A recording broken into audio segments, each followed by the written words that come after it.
Welcome back to the Highway with Kyle Shutt. I got no jokes today because my guest is one of the funniest people I know. I'm going to leave that to him.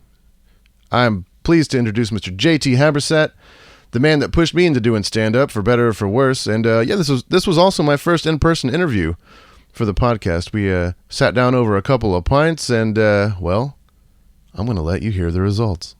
If you like what you've been hearing on the program, go ahead and hit that subscribe button. Push that follow tab. Tickle that little bird. I don't know what you do these days, but just please, for the love of God, do it so you don't miss a single episode. And if you want to go one step further, you can find us at patreon.com/thehighway. Every dollar counts and keeps my lights on so I don't have to podcast in the dark. I know I said that I could, but I was wrong. I tried and failed miserably. But you know what they say, if you don't fail miserably, then you didn't try hard enough. We also got to give some mad love to our sponsors, Heil Sound, because if you like the way I sound, it's because there's a Heil in front of me, cue porno music. He's had me on his podcast many times, The Road, and he's also had me out on The Road Live as a touring act. I can't thank JT Habersaat enough, so it's time to do things my way. The Highway.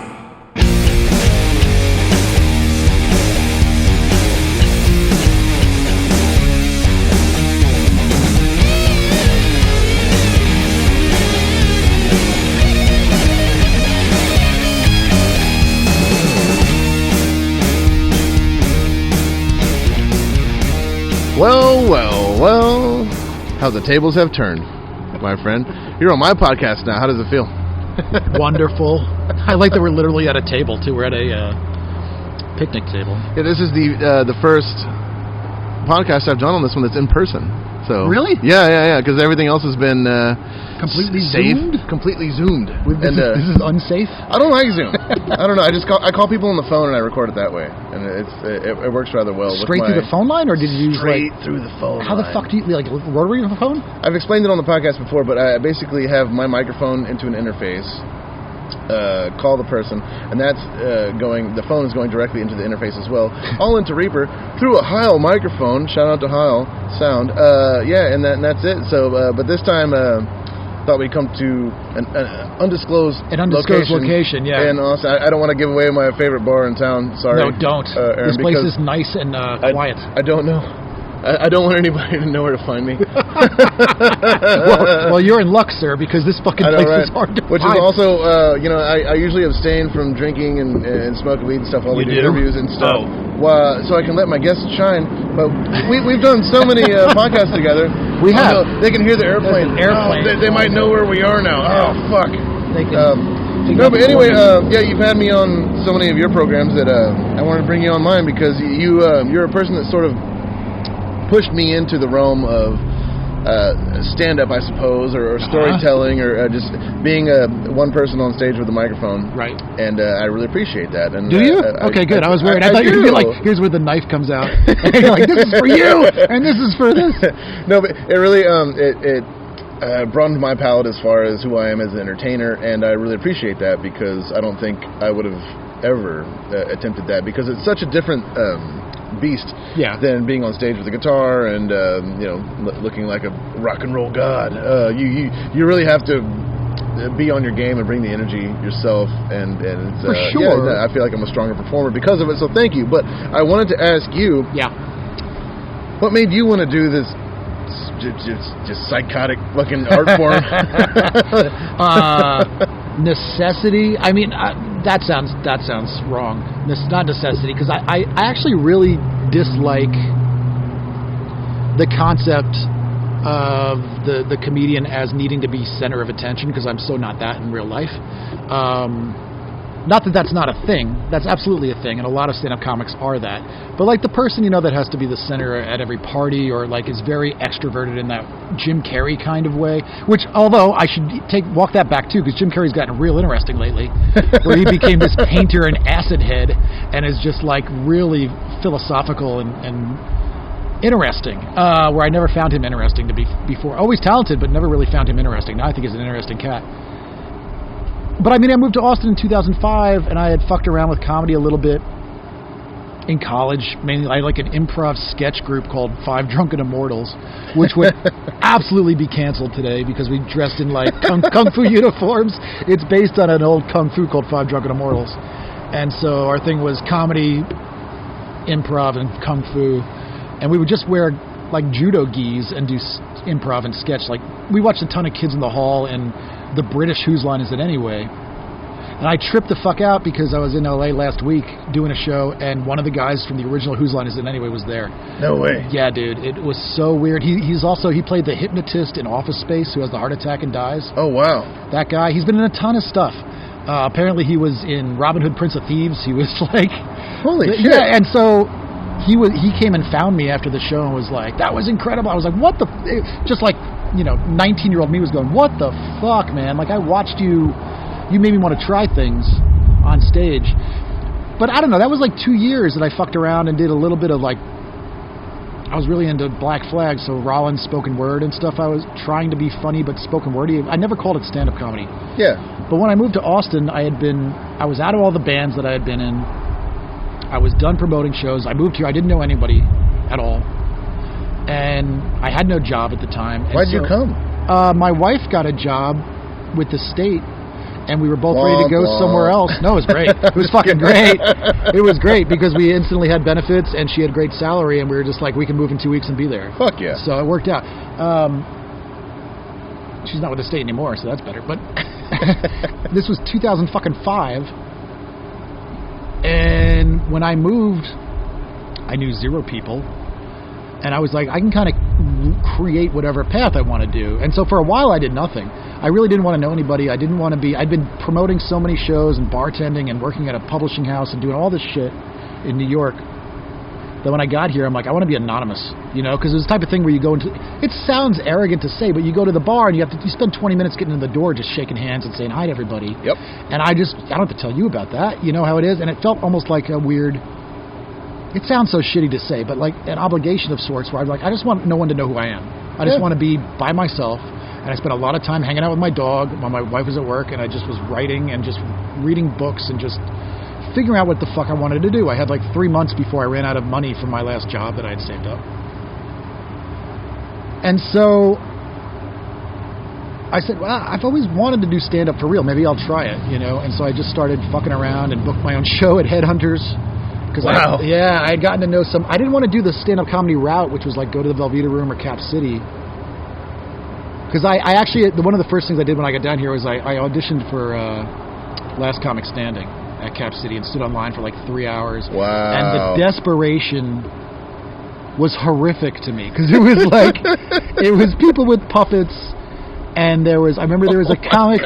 There was this black dude in front of me who was named Cornbread, was his like stage name. I'm like, history prevents me from calling you that. I can't what's your name? And he was like, Chuck. I'm like, all right, Chuck, I can't call you Cornbread out loud. That's fucking, what are we doing here? And so I stood online and I really was about the whole thing, and I'm like, it was these 3 judges and you had 4 minutes, and I went up there and I'm like, well, I'm just going to do my thing, and they hated it, which probably right, because I'm not a fit for that show. But even like I could do that now. I could do something that would probably be palatable to them now. But then I was so like, fuck you, like but I'm the one who stood online for 3 hours, not them. They don't care. But I was just like, it gave me such a bad impression of comedy clubs that I was like, I don't want to do that. And so once I'd been down here, I didn't do stand-up till like 2007 or 2008, so it took 2 years for me to finally book a show. And by that point, I knew some bands, like Born to Lose. I was friends with those guys. I got to know them through Turbo ACs and Rat City Riot and all these kind of East Coasty punk oi bands that would come to town. And my buddy Josh Welf, who played bass in like the Hudson Falcons and so many bands, were like, you need to see fucking Born to Lose, and made me like stay and watch them, and I got to be homies with those guys. And so I had a crew of people, and so we like Shriner Threat, like those kind of punk bands that would play 710 Room or whatever, and they would come see me at Headhunters. I'd just do my own show and book a couple locals. John Raven was a guy that I worked with a lot, because I went on MySpace at the time. I'm like, oh, this guy does comedy in Austin, looks punk rock. He looks like he's in Social Distortion, and he was fucking great. John's still one of my favorite comics to this day, but he was literally the only comic I knew in Austin. Yeah. And so that's what kind of got me into it, and then I just never stopped. Like, I don't know, I just kind of liked it.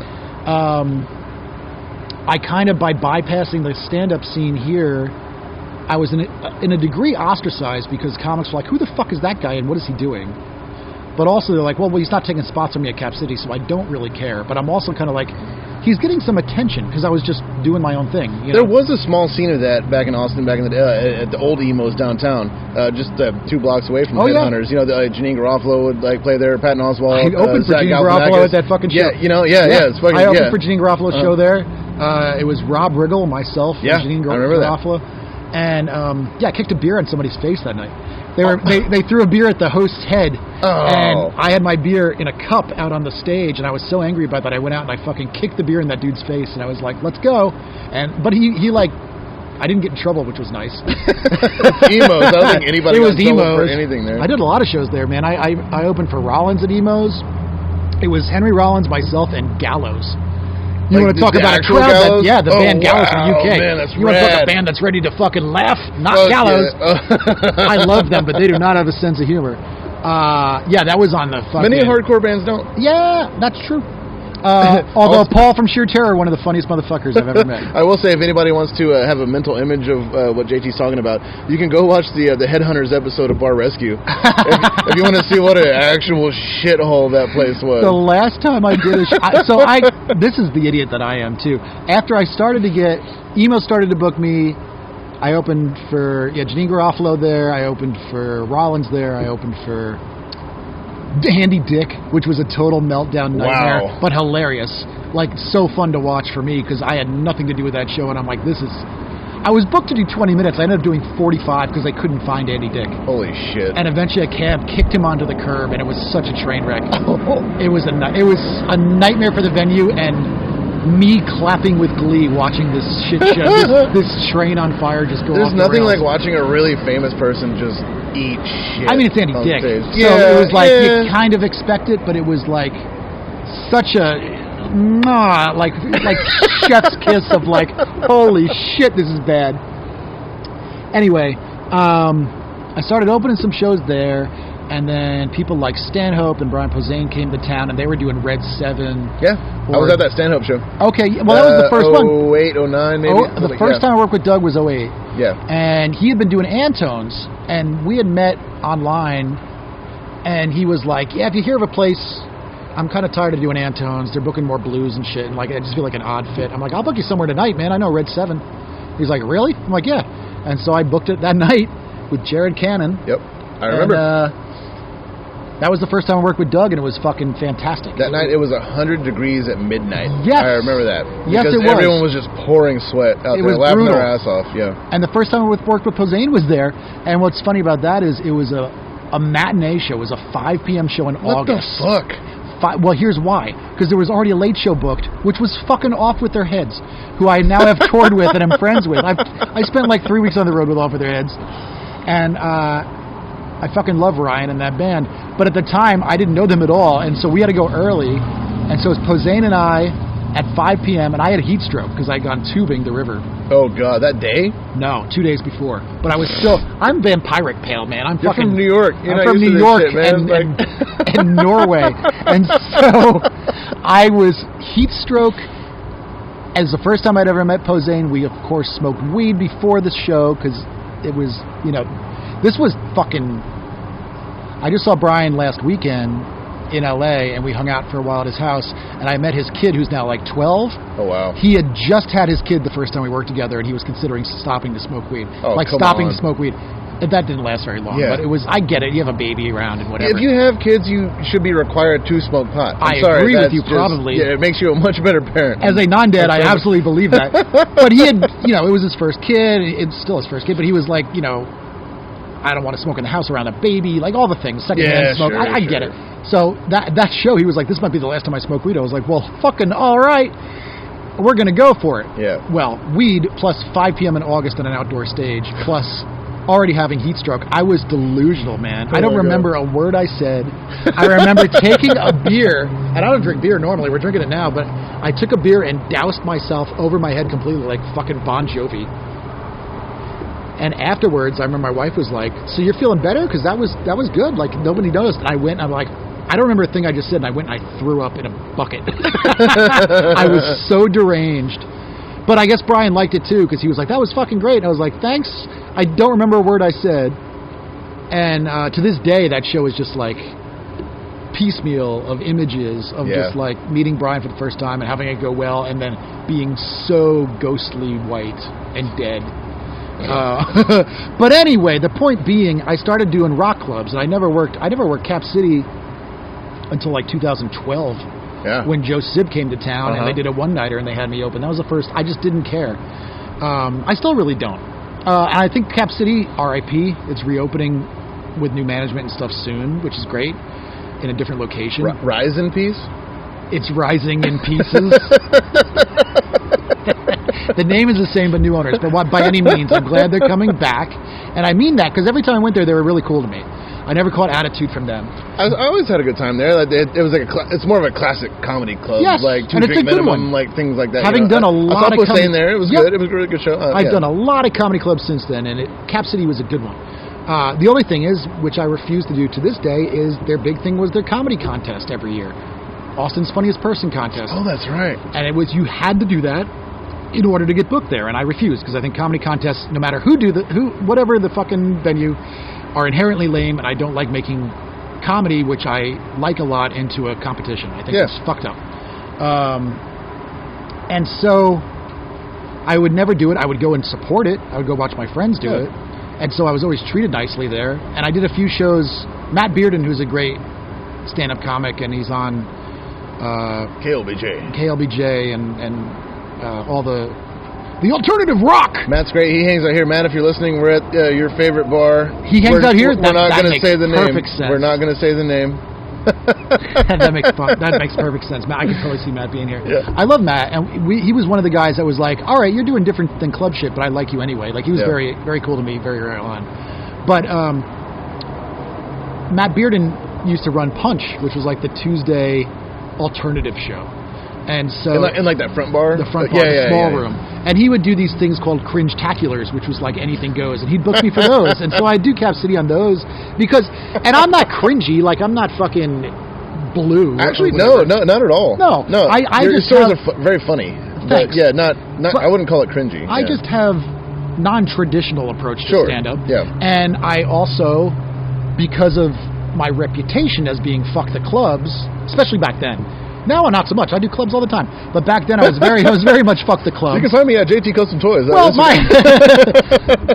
my thing has always been, I'll do a club perfectly fine as long as they don't tell me what to do or say. Sure. And they don't make me like sell tickets or something. Like not sell tickets by selling tickets. Like, you know what I mean? Like putting asses in seats. Yeah. But like, you have to sell 30 tickets to your friends to bring them to fucking fuck that. Absolutely. That's the pay to play shit. That's a common practice in like opening band territory on bigger tours. Like if a promoter is having a hard time selling tickets to a show, they'll add a local.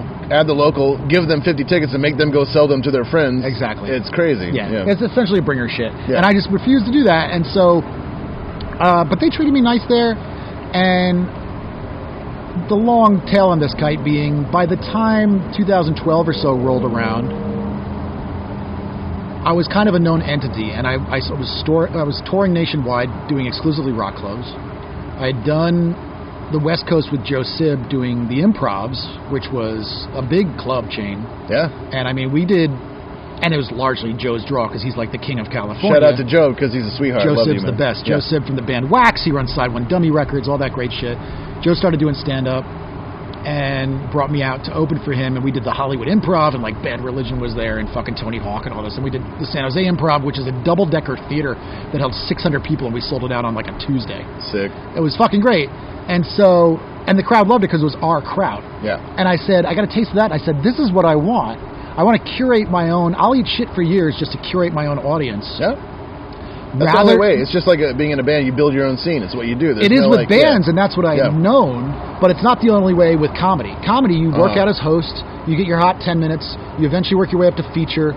Then eventually you work your way up to headliner, but that takes years and years and years, and you play in venues that paper the room, where they're giving away free tickets, and they're coming to see comedy, not necessarily you. Right. I want people that are going to come see me.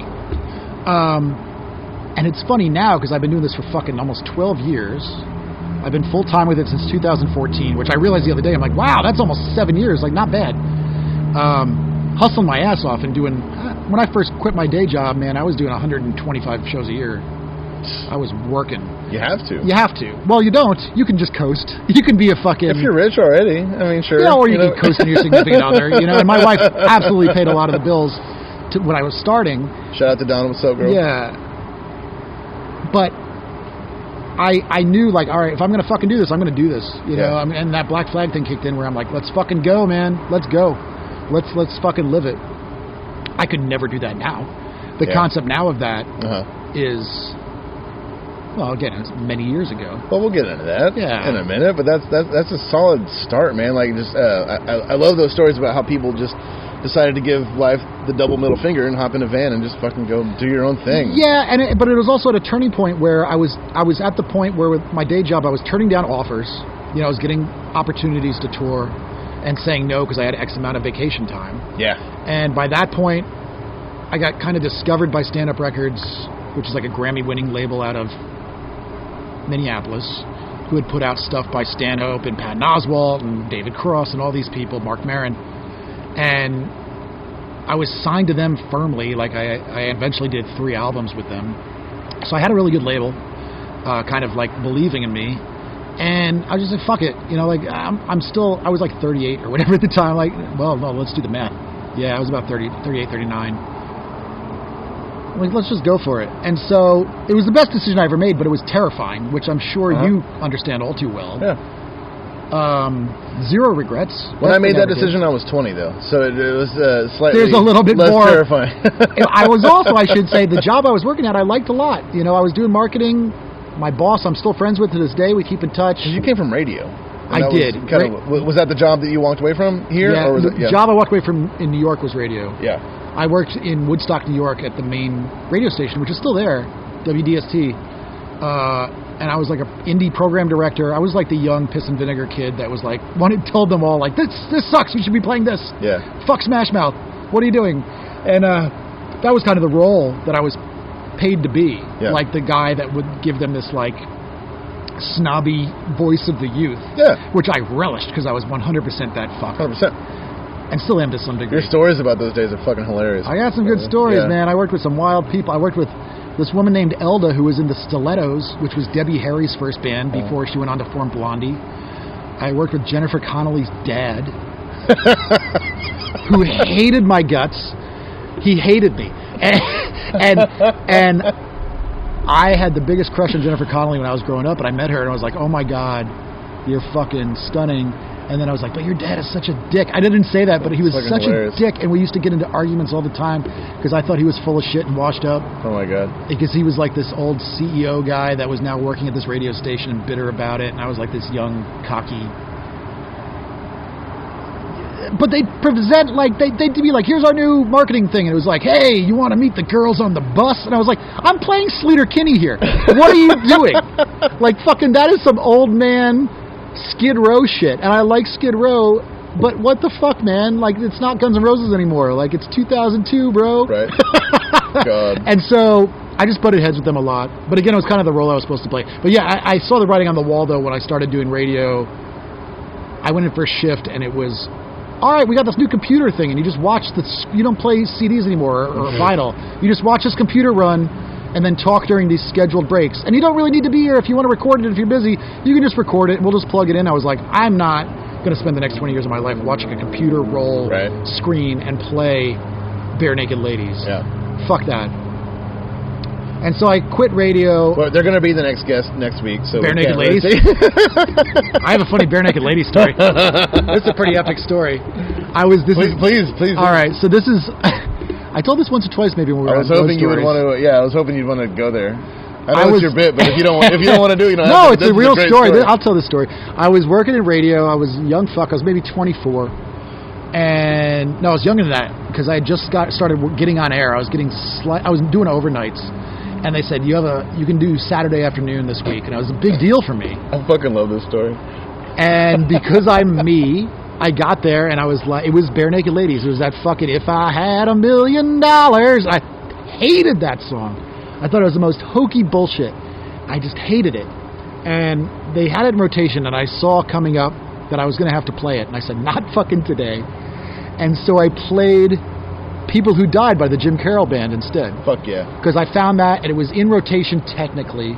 I wasn't going to play like a deep cut of some, Sure. Here's I'm a Gumma by Pink Floyd, like... Because that song was it was on the Basketball Diaries soundtrack. Yeah. It was radio-ish. Yeah, it was poppy. They played PJ Harvey and shit off that album anyway, so like, it wasn't a full left field. Full middle finger, just a half middle finger. It was a half middle finger. Yeah. And so I played that song instead. And boy, did I get in trouble. Because apparently they noticed. And I was getting phone calls. Man, this is great. I haven't heard this song in so long. Oh, dude, I'm tearing up. My buddies used to play this when we were in the Tombs together. Shit like that. Like, all right. Just hardcore motherfuckers making their Saturday. And then the music director called me up. They said, what the fuck are you doing? I was like, I was lied. I said, it was a request. He was like, my office Monday. Because you're not supposed to play requests. And so I got read kind of the riot act. Like, you stick to the playlist. And I understand, because I was this 22-year-old shit, and it was Nick Harcourt, who went on to become Morning Becomes Eclectic on KCRW, who eventually gave me his indie show. So it worked out. He saw something in me that he liked, but he had to be the boss. Sure. And he said, all right, well, today is Monday. You know what that is? And Monday was the mail day, when new albums, CDs would come in the mail. You'd pile it up all week, and then you'd listen to it together, the new shit that was coming out, the advances on bands. And you decide collectively what you liked and what you didn't. It was a big deal for me because I got to voice my opinion to people and try to influence the station in some way. I remember that band Mad Season with Lane Staley and Mike McCready from Pearl Jam and stuff. I love that record, and I fought and finally got them to add a song, and that was a big deal. Anyway, he said, yeah, you're banned from the music meeting today. You have to sit and answer the phones downstairs while we have the music meeting upstairs. And I was like, fuck. Like, that was a real bummer. But I was like, that's fair. And I still thought it was worth it, because fuck that Bare Naked Ladies song, and hooray for... Turned out to actually be worth it. Well, then, I'm sitting there answering the phones, but I'm kind of bummed, because I can hear them upstairs listening to music and stuff. They have the door kind of shut, and they're playing it loud. And there's a knock at the door downstairs, so I go to answer the door, as is my job for the day. And there's an 8-foot-tall Muppet standing there in black sunglasses. And I was speechless. And he looked down at me from like 100 feet ahead and just said, hi, I'm Joey Ramone. Is this the radio station? And I fell out of my fucking chair because it was Joey Ramone standing in front of me without any forewarning. And I had never seen the Ramones growing up. They played the Chants of Poughkeepsie a lot. I never got there. For whatever reason, I missed them. But I was a huge Ramones fan. As am I. And so I was like, holy shit, you're Joey Ramone. And he came in and he was super weird but super nice. And I brought him into the radio station downstairs where the woman was on air, and she flipped out. And I said, he's like, I was in the area. I figured I'd stop by. Hey, I'm Joey Ramone. Fucking, it was amazing. And he just sat there, and he took over the station for 20 minutes. And he's like, hey, play this Nirvana band. She's like, we know Nirvana. What do you want to hear? He's like, Territorial Pissings. I was like, yes. And so I'm flipping out, applauding, watching from the doorway, just watching Joey Ramone make this woman play whatever the fuck he wanted, which is what I got in trouble for. And he hung out for 20 minutes, and he's like, all right, well, I'm going to go, and just fucking got up. And I walked him out, and he shook my hand, and he was like, be cool, kid, or whatever the fuck he said, and he left. And I was just sitting there like, that was fucking amazing. Like, I just met Joey Ramone. I had solo time with Joey Ramone. I got to watch him take over the radio station, then just left like a ghost. And about 15 minutes later, I heard the music stop upstairs. They came down. They're like, everything cool? I was like, yeah, you didn't miss much. You cocksuckers.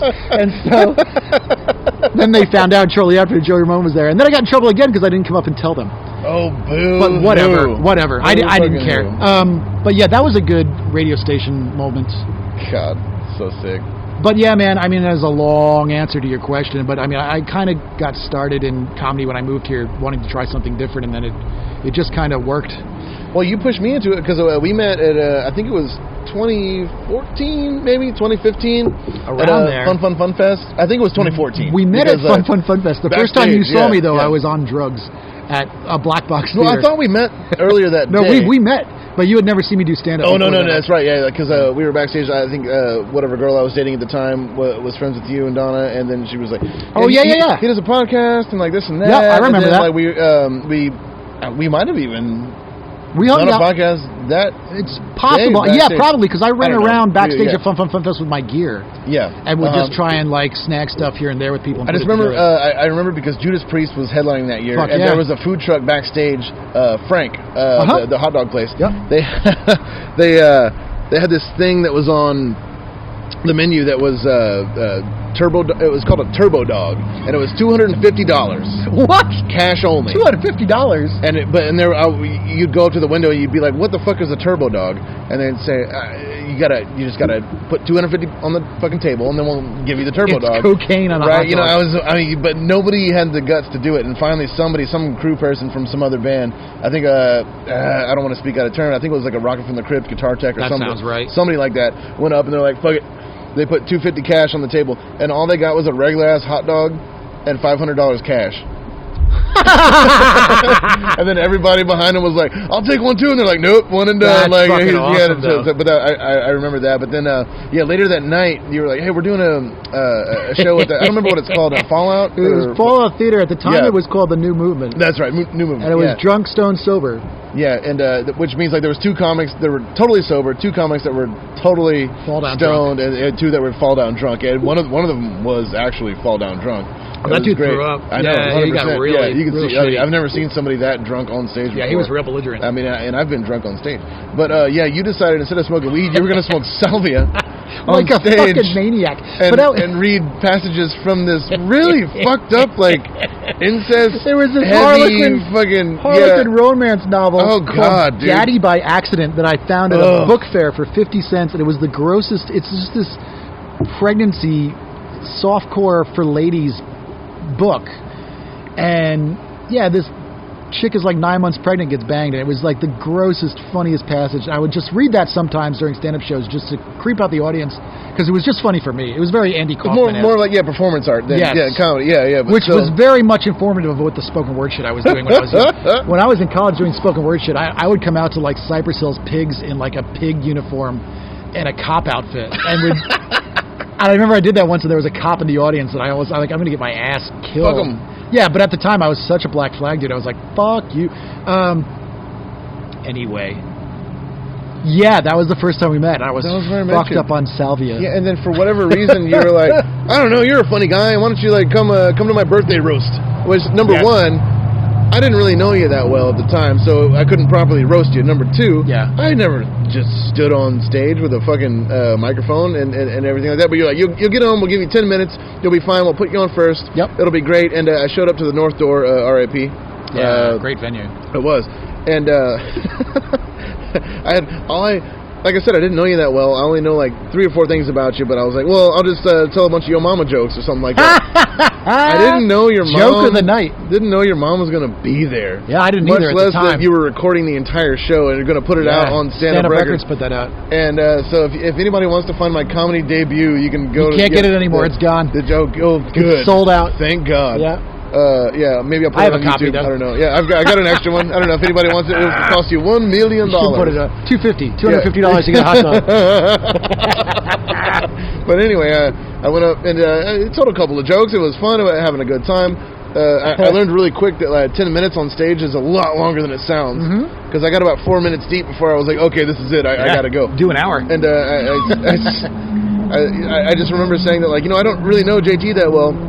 A lot of people don't, actually. A lot of people don't even know what JT stands for. He's actually named after his mother, who is a wonderful woman. She's sitting here in the front row. Old Jiggle Tits Habersaat. Jiggle Tits Habersaat.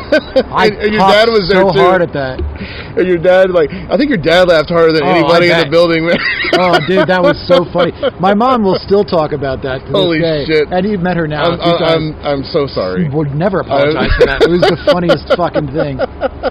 Yeah, and Dave from the Crumb Bums and the Casualties was showed up in full drag. Oh, my God. He probably had the best set as of the night. Lavaca. Yeah. Oh, my God. Lavaca St. Clair or some shit. Because I hadn't seen him in a few years at that point, so like the first time, like be like, Dave, oh my God, dude, then like see him in full on drag. He did not break character at all. Oh no, not all night. Yeah, he was invested. Well, I don't know, man. I had this kind of weird Bloodhound thing where I saw it in you, I saw it in Mike Wiebe from the Riverboat Gamblers, where I'm like, I know you can do this as a thing. And I booked a lot of these, I call them Altercation Road Stories, where it's just me and rock friends for the most part. Yeah, it's not stand-up comedy per se. It's just like dudes in bands telling hilarious road stories. And they happen to be funny a lot of the times. Right. But like Scott Reynolds from All. Yep.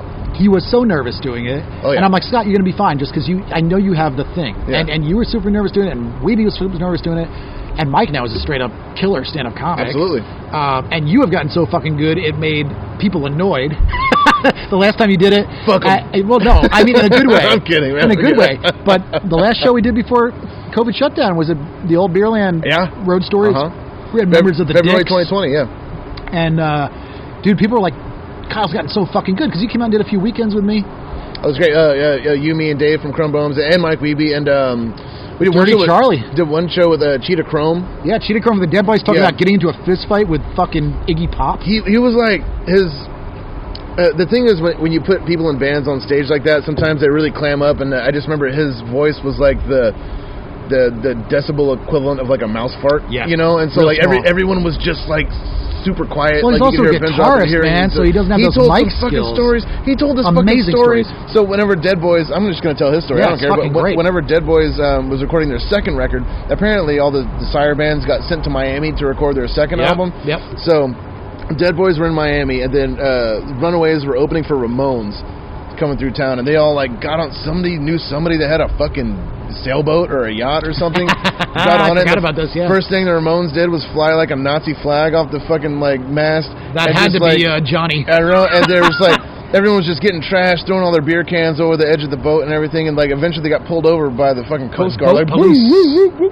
They're like, do you know how the fuck we found you? We followed the trail of beer cans all the way out to your fucking sailboat, and holy shit, are you the Ramones? They were like, number one, you take that fucking flag from the top of your sailboat down, and then just get the fuck out of here. We don't want to see you anymore. I mean, Dr. oh my Rockaway god, Beach. dude, like seriously, man. Yeah, like, I mean, holy shit. Cheetah is one of those dudes that I kind of befriended, and he liked my stand-up for whatever reason, and he was a hard one to convince to do it, because he was just like, dude, I stand behind the guitar. Yeah. Like, you're Cheetah Chrome. Like, you were he told me stories such a punk rocker in backstage 1979, dude. Dude, blew my mind. Crazy. Yeah. And I drove him home that night after that show. I'm like just driving Cheetah Chrome back to his apartment. It's so wild.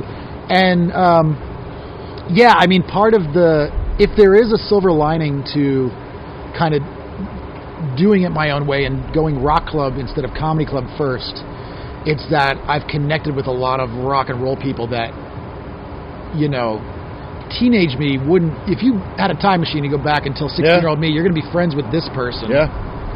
You're going to trade art with Raymond Pettibon. Like, fuck you. Like, you know, like I saw that piece he drew for you. That's fucking incredible. Dude, it's so insane to me. If anyone doesn't know who Raymond Pettibon is, he drew the cover of Sonic Youth's Goo. You know what I mean? Yeah, he drew the black flag bars that are on my arm. So much shit, man. It's fucking insane. Yeah. He's like a true Andy Warhol genius. Yeah. And we've gotten to be buddies, and he likes my art, which is nuts. And like I don't know. It's very. We were just talking. I was in LA last week and had dinner with the lead singer of the Jesus Lizard, and it's like, what the fuck, man? But they're just people. Like, I never really got star crazy. Yeah. But I it is fortunately, mind-blowing, though. Yeah. It's just cool. It just feels so good to be like, you know, I'm gonna do Lydia Lunch's podcast soon, and just like I fucking love Lydia Lunch. You know, there's like shit that like I've gotten to be kind of friends with these people, and it's just so worth more of a currency to me than money. Absolutely. Everybody's got to make money. Well, speaking I'm of doing like, okay. The pandemic too is like everybody went into like ambition overdrive, and like the way that you handled it was awesome because like I started painting dumb parodies of myself on solo album Not covers. dumb at all. Well, fucking awesome. well, you did the exact same pivot. I appreciate that, but yeah, you went into fucking sculpting custom action figures. Yeah. And commissioning them, and it's just like there's just mind blowing just watching you just turning from like comic into sculptor. I was like, holy shit, man! Like, I didn't know that was in you. I didn't either. I was never a model kid growing up. Like I never painted shit. I never, much less sculpted anything. And the sculpting came way later when I started doing the custom toy stuff. I basically do what's called kit bashing, which I didn't even know was a term, but it's called kit bashing, and what I called it Frankensteining, where I just take old G.I. Joes or whatever and cut the head off this one and put the head on this one and put it together, and suddenly you have a fucking David Yao from the Jesus Lizard toy or something, and I just package it up, because I used to make a lot of my own t-shirts and posters designs, so I had a little bit of Photoshop skills, and I was like, I can just make these, and it just took off like a rocket, and a lot of people were like, wow, how the fuck did you go from one art to another art? And I was like, necessity, dog. Right? Yeah. It was either that or go crazy. Man. Yeah, absolutely. I had to have, I feel so lucky that people gave a fuck and that I was able to make some money on it, because I had no money. I couldn't, touring was shut down, as you know. And it was literally do something creative or go fucking nuts. Now you started a talk show too, which was kind of like the more of an extension of the road stories that you kind of did. But just watching you turn into that actual physical artist was like fucking rad, because you did shit. I mean, like I can't even remember them all. You did so many. I think the latest one you did was the Lost Highway one, the Patricia Arquette with the little VHS. That's at David Lynch's office right now. Isn't that and he's giving wild? it to Patricia Arquette. Yeah, it's so crazy. Well, this gallery came calling last summer. That's right. In L.A. And they're doing a Stephen King show, and they wanted me to submit a piece for that. And I was like, fucking what? So suddenly I'm in this L.A. gallery, and it sold on the first day. I did a 12-inch, the jogger from Pet Sematary, Pascal. Yeah, but what did you do before? Oh, God. This is a funny story. Yeah, so I had done a week of the Shining toys, and it was hugely successful. I couldn't believe how quick this shit was going. People were buying stuff in like under a minute. Because they're one and done. One and done. I only do one of each. They're art pieces. They're not. I've been approached by people to mass produce, and I say no. I don't want to be a business owner. I want to fucking make art. Yeah. And so 100%. They're all one and done. I did two once in a while, but they go to the same owner. Somebody was like, I want the same one for my buddy because it's a thing. Sure. I would sometimes do that, but I would never make two and sell it to two different people ever. But I was going to make, because it was a Stephen King thing, I made Dick Halloran from The Shining as a 12-inch figure, dead, with the axe in him, from that pivotal scene, and it came out great. I fucking spent so much time on it. I mean, I ordered the snowsuit. I had it perfect. I had the fucking fireman's axe in him. And I'm getting ready to send it. It's Friday night. I've worked on this thing for 2 weeks. The piece has to be to the gallery by Monday. And I'm going to send it the next day overnight. And I realized it was the week that, like, the Black Lives Matter movement exploded. It was like the Minneapolis Police Department was on fire that week. Yes, and everything. It was that week of shit. And I had this moment of zen that Friday night where I was like, oh my fucking God, this is my first ever gallery show, and I'm going to send a dead black man. I can't I'm sorry to send laugh, but this. it's just like, no, it's hysterical. I'm applauding your foresight. Well, I mean, the thing is, man, I'm such a fan of The Shining. It's probably my favorite horror movie. It's probably the movie I've seen more than any other film. And to me, it didn't register at all, because I was just making a Shining 100%, yeah. For so a gallery. But then I was like, when I looked at it, I was like, but it's still a dead black guy. And, I can't send this. And so I'm like, what the fuck am I going to do? I just can't. And so it was like fucking Top Chef. It was like, all right, this was Friday night. I realized this. Yeah. I was like, Saturday morning, I'm getting up. I'm going to Walmart. I'm going to see what I can find. I have some other like basic heads that I can sculpt around. Let me look at them. And so I started looking at them and I'm like, well, this could probably be the jogger from Pet Sematary. I bet I can find shit for that at Walmart. And so I went and I found all this Ken doll stuff, and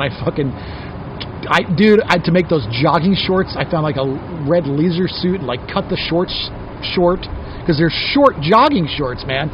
And I couldn't find a gray hoodie like he has, so I fucking bought a different hoodie, and I bought gray spray paint. And just I went fucking nuts with it. Hard save. And I sculpted this motherfucker. I spent 14 hours making this dude. Oh, man. And it looked beautiful, by the way. It came out really good, and it sold the first day for like a decent amount of money. But I literally made that in like 15 hours straight. I was just like a maniac, and sent it, and they're like, yeah, it sold the first day. I was like, what the fuck? And so that was really gratifying. Like, okay, not only do like curators see some sort of thing here, but like I can also under pressure like shift gears on that much of a dime and still kind of come through. Because I was fucking, dude, I was sweating it. I was like, I'm just going to lose this opportunity. Absolutely. I'm just not going to do it. So it worked out, but it just snowballed like anything else. That's what's so fucking cool, is that it was just word of mouth. It was like the comedy, but now what's weird is that a lot of people know me just as the toy guy. And they're like, oh shit, you do comedy too? Oh my God. And so, I mean, I tour with this guy, Eddie Pepitone, a lot now, and we just did our first kind of 2-week tour back throughout like Louisville, Kentucky, and Nashville and stuff, Chattanooga. And what's cool now is I have people that are like toy fans that come out. Tight. Which is great. It's like doubling up the audience, People saying, "Are you gonna have shit at the merch table?" I'm like, "No." Maybe I should, but it's hard to travel. I think the one that jinxed everything was the one that you did. You did a coronavirus toy. That went to Patton Oswalt. February of 2020. It was just a watered up tissue. It was a tissue. It was a tissue with a bunch of scared people, and it just said, "We're fucked." The slogan just said, "We're fucked." And little did we know, brother. Yeah, Patton Oswalt got that, and he said, "Yeah, I had to give it to a friend because that's how you spread coronavirus." And we laughed and laughed because it was March of 2020. I just made a new one for Patton. Actually, he just got it because he's been traveling. It was he posted this hilarious photo of him holding a sword. And people started photoshopping it, and so I grabbed that. I was like, "Oh, I'm going to use this," and I made it into a Highlander toy. Damn. Where it's Patton Oswalt holding that sword and holding the severed head of the main dude from the original Highlander. One of my favorite ones you did, because at first they were pretty like esoteric. Oh yeah, they eventually became more like traditional action figures. But one of my favorite ones was the Hereditary one. You did the dad, and it was just a bunch of ashes. It was the severed head of the girl and just a bunch of ashes. That was the Hereditary playset. Well, you did a sword one that you gave me. It was the sword action figure. It was just a sword, and then a bag of weed. Yeah, in it, and I was just like, "Is that real weed?" And you're like, "I don't know. You have to open it and find out." It cost $250. Well, I will show you some really stupid shit because I'm doing Hip Hop Week starting this week. Oh god! So here's Cypress Hill, which is Holy just weed. Shit. It's just weed. Oh my god! Y'all have to check this shit out, man. And here is I made it. Speaking of Pet Cemetery, I made Gage from Pet Cemetery, which is just a shoe, but just a bloody shoe, just a shoe, which is kind of transparent. But I'm a huge Stephen King fan too, and if you know the Stephen King multiverse timeline, do you know? Because they only found one shoe from Gage. That's true. Do you know where the other shoe ended up? Was it in the grill of the truck or something? No, it was in the mailbox of somebody in the regulators. The mailbox? It was in a mailbox of somebody in the regulators. That alternate universe story from Desperation. Shit. Yeah, they went. The Gage got hit so fucking hard by the semi that his shoe went into another dimension and landed in somebody's mailbox. He fucking is all about tying those loose ends together. Stephen King. Well, when I did Stephen King week. I did my own. That was another time I did too. My buddy Martini, Mike Hargett, who you know, who does a lot of our video stuff. What's up? Mike I did Stephen King as the guy from Creepshow, and it was just a bush with a shotgun. Oh my god, that's right. I forgot about that shit. It was just a bush with a shotgun, like an old model bush from like an army figure thing. And I made two of those because Mike got one, and I sent the other one to Stephen King via his publicist. I just mailed it off. I never know if he got it or not. But you also sent one to Neil Gaiman. You made Neil Gaiman. Sort of. I mean, that's what's so surreal too. Yeah, like Neil Gaiman's living in New Zealand, and he posted a thing about he has a kid who's like a 6-year-old little boy. Ash. Ash. Yeah. And Neil Gaiman is married to. Used to be. Oh well, at the time was married to Amanda Palmer, who's from Dresden Dolls, and. Artist with an A, both of them, and so he was like, I'm having this argument with my kid. He thinks there should be the woman from the garden scene in Shaun of the Dead as an action figure, and I'm telling him it doesn't exist. I just had to go on Amazon and tell him that. And somebody tagged me in this and said maybe JT can help, and I said, oh, let's see. I just left it very open, and so I made that toy for his son and mailed it to New Zealand. But it was called, the toy was called... It was called Zombie Woman in the Garden from Shaun of the Dead that should exist according to Ash. And I made her with the pipe through her stomach and everything because I knew immediately who he was talking about. And I just mailed it to New Zealand because I messaged their assistant got in touch with me or something. I forget how, but they have an assistant who I reached out to somehow. Somebody told me that was their publicist, and she was like, mail to this address. And I sent it, and 6 weeks later I get this message. My Twitter starts exploding. I was like, something happened. Bells are going off. And I get this message, this Twitter that I'm just tagged in from Neil Gaiman and Amanda Palmer saying, you made our kid's life. We owe you a favor at any time. Never hesitate to ask. Some favor on demand from Neil Gaiman. And I was like, what the fuck, man? I don't know, stuff like that. I was just happy the kid liked it. Right. I made a handwritten sign, or not a sign. I made a note to the kid, and I included some old EC comics. Nice. Zombie comics, Tales from the Crypt and stuff. Hell yeah. And I was just said, hey, just remember that some Americans are nice, and tell your dad that you won the argument. That's incredible, dude. You're one of my favorite humans, man. Thanks for sitting down with us. We got stories for fucking days. Yeah, we'll go forever. I feel like I yammered a lot, man. No, this is perfect. I mean, the whole point of this podcast was, I realized, was to just shine a light on all my friends, that anyone that knows me or is interested in what I'm into. This is the whole point of just making everybody else shine. Well, man, I'm sorry. I just fucking accidentally stepped on my dick and had booked a date. I said yes to a show, and then I promptly canceled it because I realized it's your first show back in Austin when you guys the Sword is going to be on tour with Primus. And so September 9th, baby. September 9th. I said yes to a show on September 9th, and I promptly canceled it. I will get you in for free because those tickets are hella expensive. Oh, my goodness. Are they? Yes. Well, I don't know. Either way, I was going to be there. I'm like, I'm not missing my boy's first show back. I appreciate that, man. But for anybody listening, you can catch me on tour starting soon with Eddie Pepitone. We're going to be, you go to jtcomedy.com or eddiepepitone.com. We're on tour for the rest of the year. Hooray. Finally. Yeah. Be easy, brother. Thanks. Thanks so much for tuning into The Highway this week. A big shout out to Reverend Guitars, Railhammer Pickups, and Earthquaker Devices. If you liked what you heard, you can follow where you can follow, subscribe where you can subscribe, and if you want to go one step further, you can support us on Patreon at The Highway with Kyle Shutt. For a few bucks a month, you can help us keep this party going, get early access to next week's episode, and even get yourself a shout out.